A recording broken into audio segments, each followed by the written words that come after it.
Bismillahirrahmanirrahim. Assalamualaikum warahmatullahi wabarakatuh. Perkenalkan saya Aris Julianto. Saya orang tua dari Imtiaz Pradipta Julianto, kelas 1 Hamzah bin Abdul Muthalib. Ke depan saya akan menyampaikan hasil risam acara parenting yang diselenggarakan oleh Sekolah Nurul Imam Islamic School yang bertemakan pengasuhan anak berbasis fitrah, ya, yang diadakan di hari Sabtu 21 Oktober 2023 yang dibawakan oleh Teh Febrianti Almira dan Kang Ulum Saif. Mohon maaf apabila ada salah penyebutan nama sebelumnya. Ya, hasil dari apa yang saya peroleh ketika menyaksikan parent talk yang diadakan sebelumnya, ada beberapa hal yang mungkin memang menjadi eh, perhatian dan memang perlu digarisbawahi, sehingga saya buat dalam risam ini. Risam ini juga dibuat sebagai salah satu pemenuhan atas ketidakhadiran saya, perwakilan dari Imtiaz Pradipta Julianto ke acara Parents Talk tersebut. Ya, baik, bisa kita mulai.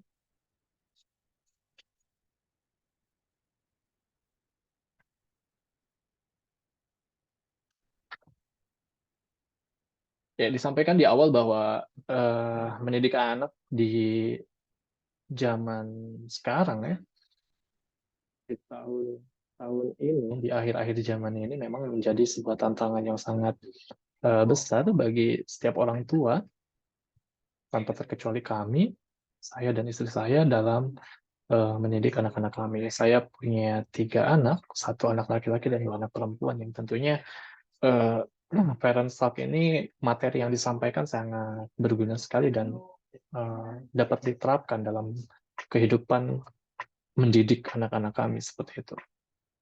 Ya, kesadaran diri untuk mampu menjalankan peran menjadi istri atau suami atau orang tua adalah berpegang pada kitabullah dan Rasulullah itu yang disampaikan di awal pada acara Parents Talk tersebut.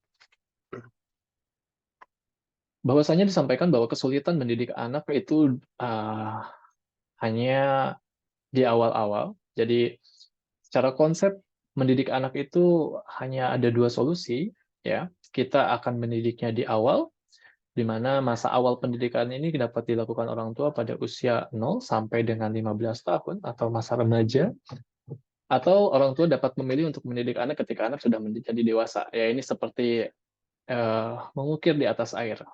Ya, sangat akan lebih sulit untuk mendidik anak ketika anak-anak sudah menjadi sosok yang dewasa. Ya. Sehingga ditekankan pada acara tersebut disampaikan oleh pembicara bahwa pendidikan yang sebaiknya diambil atau dilakukan oleh orang tua adalah pendidikan pada usia 0 sampai 15 tahun, di mana di situ anak-anak masih dapat kita ajarkan dengan lebih baik dan lebih mudah untuk diterima oleh anak-anak seperti itu. Ya, kesulitan mendidik anak di awal masa anak 0 sampai 15 tahun adalah kewajaran, ya, namun lebih baik daripada mendidik anak dan mengambil konsekuensi dari akibat mendidik anak saat mereka masuk ke masa dewasa. Konsekuensi itu lebih pada bentuk-bentuk penyimpangan selama pencarian jati diri. Sehingga sekali lagi ditekankan bahwa mendidik anak itu akan lebih mudah dilakukan ketika anak-anak berusia 0 sampai 15 tahun, ya, di masa-masa awal.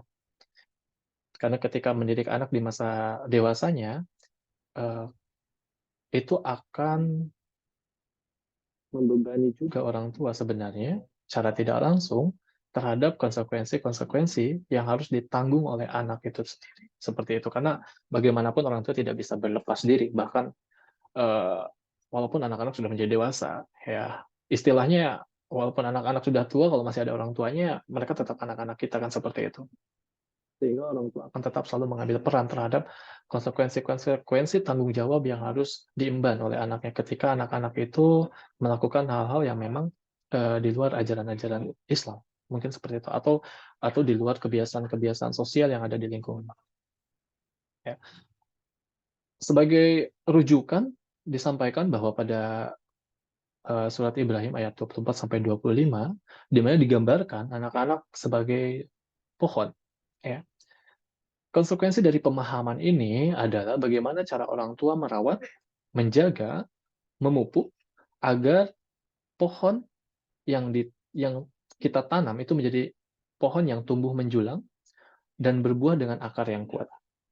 Bukan pada sudut pandang untuk mengubah pohon itu, tugas orang tua adalah menjadikan pohon itu tumbuh sesuai dengan bibitnya, namun tumbuh dengan cara terbaik. Ya. Jadi tidak boleh kita merubah bibit yang memang sudah diberikan oleh Allah Subhanahu wa taala terhadap kita yang dititipkan dalam bentuk anak. Maksudnya di sini adalah setiap anak punya karakteristik, punya spesialisasi sendiri, ya, kekhususannya sendiri. Bahwa disampaikan juga bahwa setiap manusia itu adalah identik. Artinya tidak pernah ada kemiripan sedikit pun antara satu manusia dengan manusia lain, sehingga orang tua tidak punya hak untuk merubah, ya, anak itu menjadi seperti apa yang diinginkan. Yang bisa dilakukan orang tua adalah mendidik anak-anak itu agar bisa tumbuh, berkembang, menjadi sosok yang memang diinginkan, ya, oleh Allah sesuai dengan bibitnya. Yang mana cara untuk menjalani hal tersebut adalah melakukan pendidikan-pendidikan atau pengasuhan-pengasuhan dengan cara-cara yang memang diajarkan oleh Al-Quran dan hadis yang diajarkan oleh Al-Quran diajarkan oleh Allah melalui Al-Quran dan juga hadis melalui Nabi Muhammad. Seperti itu. Sebagai orang tua pun sangat penting untuk mengerti anak-anaknya. Konsep ini secara umum dapat dikatakan bahwa orang tua berperan untuk selalu mendengarkan, bukan secara harfiah, hanya mendengarkan dengan telinga saja, namun juga mendengarkan melalui sikap, sifat, dan karakter setiap anak. Karena sejatinya, semua tingkah laku anak-anak kita, semua kebiasaan anak-anak kita, itu adalah bagaimana cara anak-anak kita mengekspresikan dirinya. Sehingga sangat penting untuk orang tua dapat membaca itu. Ya, ini secara tanda kutip dapat saya sampaikan seperti itu. Kemudian secara detail dijelaskan juga oleh pembicara bahwa pada usia 7 tahun pertama, pendidikan haruslah secara halus dan mengayomi.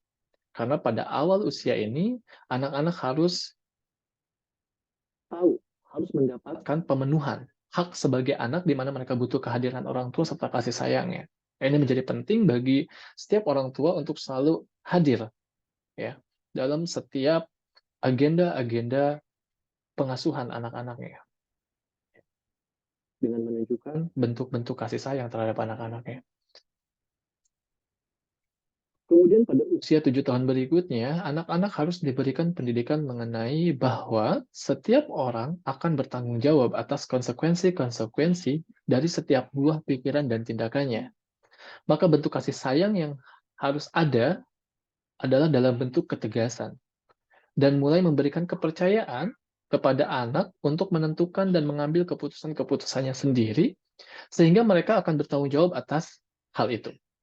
Pada tahap ini, orang tua adalah pagar dan jaring pengaman untuk anak-anaknya, sehingga walaupun anak-anak kita sudah diberikan kepercayaan untuk mengambil keputusan-keputusannya sendiri dalam menentukan hal-hal, bahwa orang tua di sana harus tetap menjadi pagarnya, ya, bahwa orang tua harus siap meniup peluitnya atau mengangkat kartunya, kartu kuning, kartu merahnya. Ya, seperti itu. Tidak akan pernah terlepas dalam masa pendidikan 0 sampai 15 tahun ini. Walaupun dikatakan di sini bahwa 7 tahun berikutnya anak-anak ya kalau secara konsep saya sampaikan seperti itu bahwa anak-anak bisa diberikan haknya untuk menentukan ya, terkait beberapa hal yang memang bisa mereka tentukan. Gitu. Ya, kemudian juga disampaikan oleh pembicara bahwa pada surat Ali Imran ayat 33, di mana contoh-contoh pengasuhan itu sudah diberikan oleh Allah, sudah ditunjukkan oleh Allah melalui Al-Quran, yaitu melalui Adam, Nabi Nuh, kemudian keluarga Nabi Ibrahim, dan juga keluarga Imran. Ya. Mereka adalah role model dalam keluarga dan juga pengasuhan terhadap anak-anak dan keturunannya. Meskipun demikian, sebagai contoh Nabi Adam dan Nabi Nuh, ya, mereka jelas kita ketahui disampaikan oleh pembicara bahwa mereka tidak memiliki keturunan yang semuanya soleh, ya, atau keluarga yang semuanya soleh. Sehingga ada beberapa dari keluarga mereka yang memang keluar dari ajaran-ajaran Islam atau ajaran-ajaran kenabian dari orang tuanya, seperti itu. Ya. Namun demikian harus digarisbawahi bahwa meskipun Ya, sebagai nabi, mereka sudah mengajarkan semua hal sesuai dengan ajaran Islam, sesuai dengan ajaran Al-Quran, sesuai dengan tuntunan Allah Subhanahu wa Ta'ala, namun tetap eh, keturunannya mengambil keputusan-keputusannya sendiri. Yang tadi saya sampaikan di awal bahwa memang secara naluri ya manusia akan selalu punya kecenderungan untuk selalu mengambil keputusannya.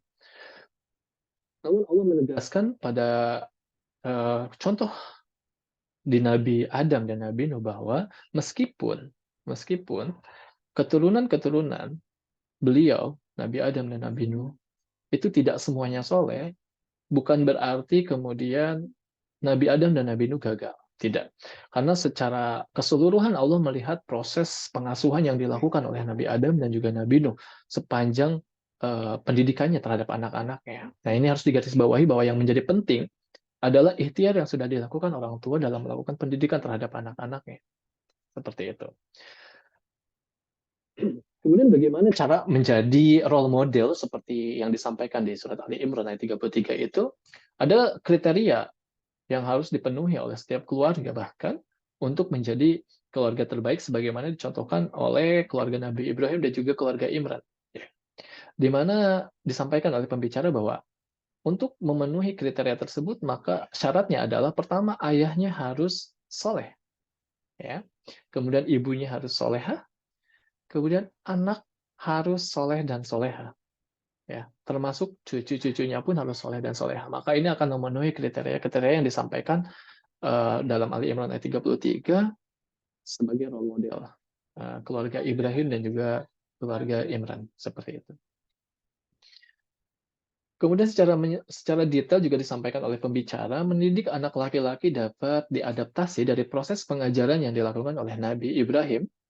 Ya, kemudian mendidik anak perempuan dapat diadaptasi dari proses pengajaran yang dilakukan oleh keluarga Imran. Seperti itu. Ya.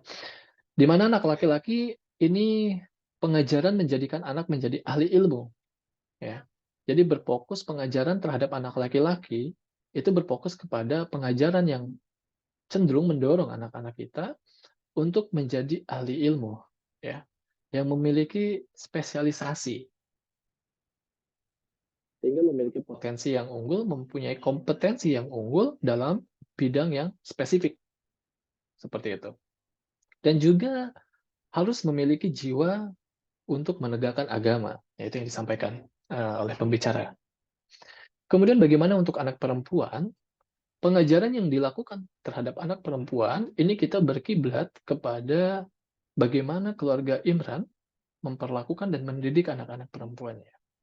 Ya, di mana anak-anak perempuan ini harus dijadikan sosok-sosok yang menyokong kenabian atau dalam konteks umum menyokong perjuangan laki-laki yang tadi disampaikan bahwa setiap perempuan berarti harus juga menyokong bagaimana peran anak laki-laki seperti itu.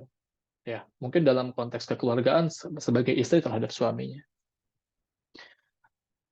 Kemudian yang harus dilakukan juga sebagai bagian yang tidak terpisahkan dari bagaimana pengasuhan dan pengajaran terhadap anak-anak yang sesuai fitrah Islam, ya ini mengenai sterilisasi bahasa. Ya, disampaikan oleh pembicara bahwa pengajaran yang juga penting adalah memastikan bahwa bahasa yang didengar adalah bahasa yang baik. Karena bahasa menggambarkan jiwa dan akan memberikan kecenderungan dalam bentuk perilaku yang kemudian ini akan juga membentuk karakternya pada usia 7 tahun pertama. Sehingga menjadi penting untuk melakukan sterilisasi bahasa. Dicontohkan juga oleh pembicara bahwa tak kalah anak kita pulang ke rumah kemudian membawa bahasa baru, yang kita sadari bahwa bahasa baru itu tentu saja tidak bagus, misalkan seperti itu, maka kita harus memastikan, ya, kita harus mengajarkan kepada anak kita bahwa bahasa itu memang tidak bagus dan tidak perlu dipergunakan pada tempat, posisi, atau waktu manapun. Ya, itu harus kita tekankan terhadap anak kita. Mungkin tidak cukup dengan 1-2 kali, tapi kita harus tekankan. Dan kemudian juga harus mengisolir. Ya, untuk di 7 tahun pertama kita harus mengisolir. Ya, area-area di mana anak-anak kita mendengar bahasa-bahasa yang memang mungkin tidak baik. Ya. Kemudian pada 7 tahun berikutnya, anak laki-laki harus diberikan ruang. Ya, kalau bahasa saya mungkin seperti ini ya, mungkin tidak sama persis seperti yang disampaikan oleh pembicara, namun pada 7 tahun berikutnya anak laki-laki harus diberikan ruang untuk melakukan eksplorasi dengan kehidupan sosialnya, ya, dengan lingkungan sosialnya, dengan lingkungan masyarakatnya. Hal ini untuk melakukan pengujian. Ya, saya sampaikan ini bahasa saya adalah untuk melakukan pengujian terhadap imunitas, ya, terhadap imunitas yang telah diberikan kepadanya selama 7 tahun pertama. Karena dari usia 0 sampai 7 tahun itu yang kita lakukan adalah sterilisasi bahasa isolir, mengisolasi ya, seperti itu. Maka pada 7 tahun berikutnya kita akan melakukan uji ya terhadap imunitas yang sudah kita coba terapkan atau coba kita bangun terhadap anak-anak kita. Selain untuk melakukan pengujian, hal ini dilakukan untuk memberikan pengalaman nyata terhadap realitas kehidupan sosial. Ya, dengan pendidikan 7 tahun pertama yang sesuai ajaran Islam, maka ajaran-ajaran itu akan menjadi pagar dalam memilah ya hal-hal yang ada di lingkungan nyatanya anak-anak kita sehari-hari seperti itu. Itu harapan besarnya seperti itu ya. Jadi konsep konsep besarnya adalah ketika kita melakukan pendidikan atau pengasuhan terhadap anak sesuai dengan fitrah Islam, di usia 0 sampai 7 tahun pertama, anak-anak kita punya bekal yang cukup untuk melanjutkan kehidupan sosialnya di 7 tahun berikutnya, seperti itu, ketika dia beranjak dewasa. Karena kita sadari bahwa di usia-usia remaja, keinginan anak-anak adalah pasti selalu punya rasa penasaran dan ingin tahu terhadap banyak hal. Maka harus dipastikan bahwa anak-anak kita tahu betul, ya, tahu betul batasan-batasannya sesuai yang diajarkan oleh Al-Quran dan juga hadis seperti itu, atau yang dicontohkan oleh sahabat-sahabat seperti itu. Kemudian di akhir pendidikan pada anak perempuan jadi pendidikan pada anak perempuan itu dibagi lagi ya. Pendidikan pada anak perempuan di usia 0 sampai 2 tahun itu harus berfokus pada kasih sayang ibunya. Ya, kemudian di usia 3 sampai 7 tahun kuatkan hubungan anak dengan ayahnya ya, anak perempuan ya. Ya, anak perempuan dan ayahnya harus punya intensitas dan intimitas ya dalam berkomunikasi dan juga bersosialisasi atau berhubungan antara ayah dan anak seperti itu. Kemudian harus ditekankan dalam pengasuhan anak perempuan bahwa orang tua harus memperkenalkan rasa malu pada anak perempuannya, di mana seluruhnya harus berkiblat pada ajaran Islam. Ya, ini rasa malu di sini menekankan pada bagaimana bahwa setiap perempuan itu harus menjaga kehormatannya. Disampaikan oleh pembicara fase ego di mana secara sadar anak menghargai badannya. Ya, seperti itu. Bahwa harus ditekankan juga oleh orang tuanya atau mungkin oleh ayahnya ya, bahwa apa yang ada dalam dirinya si anak perempuan ini itu seutuhnya adalah hal yang sangat berharga dan harus dilindungi. Seperti itu.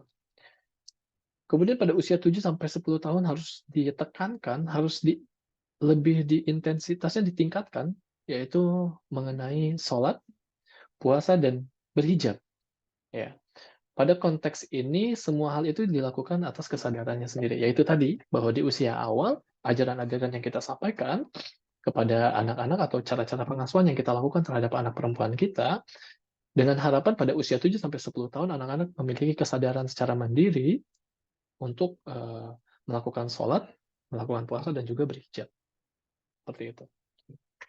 Kemudian anak perempuan, karena anak perempuan itu memiliki emosi yang berbeda dengan anak laki-laki, ya, anak perempuan butuh cara untuk mengekspresikan emosinya, ya, di mana emosinya mungkin selalu berubah-ubah dan sebagainya. Maka ada beberapa hal yang disarankan ya oleh pembicara di acara Parents Talk bahwa anak perempuan harus diajarkan untuk menulis diary-nya, ya, mencatat seperti itu. Mungkin keluh kesahnya, mungkin kesedihannya, atau rasa senangnya, empatinya, dan apapun itu dituangkan di dalam sebuah diary. Diary ini menjadi katarsis, ya, katarsis emosi bagi si anak perempuan.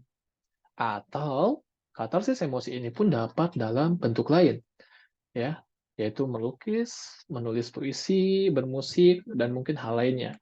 Kalau saya boleh garis bawahi, katarsis emosi ini lebih kepada bagaimana setiap anak ya, dalam konteks ini anak perempuan secara khusus, bisa mengekspresikan emosinya ke dalam bentuk lain, seperti itu, ya. Kemudian pada usia 10 sampai 14 tahun, pastikan anak perempuan kita memiliki kamar yang terpisah. Ya, ini bagian dari cara, pendidikan bahwa kita menekankan bahwa mereka berharga, seperti itu, dan mereka harus punya rasa malu. Baik, mungkin itu hasil research saya terhadap, acara Parents Talk yang diadakan oleh Iman Islamic School sebelumnya. Itu saja yang bisa saya sampaikan. Terima kasih banyak. Saya Aris Julianto, mohon undur diri. Wassalamualaikum warahmatullahi wabarakatuh.